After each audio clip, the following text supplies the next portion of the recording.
কি অবস্থা আপনাদের? আশা করছি সবাই ভালো আছেন। এই যে দেখুন গ্রামের ধান ক্ষেত। গ্রামে আসা মানেই ধান ক্ষেতের সাথে ঘুরে বেড়ানো। খুবই ভালো লাগছে আসলে গ্রামে এই ধান ক্ষেতে। দেখতে পাচ্ছেন আপনারা ধান ক্ষেতটি। ভালোই লাগছে ধান খেতে এসে। দেখুন আপনারা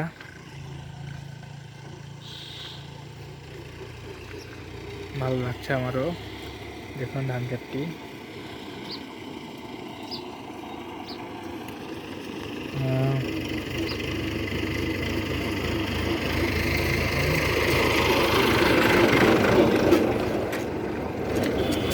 কি সুন্দরভাবে সব গাড়ি ঘোড়া চলে যাচ্ছে দেখতে পাচ্ছেন। গাড়ি ঘোড়াগুলো দেখুন।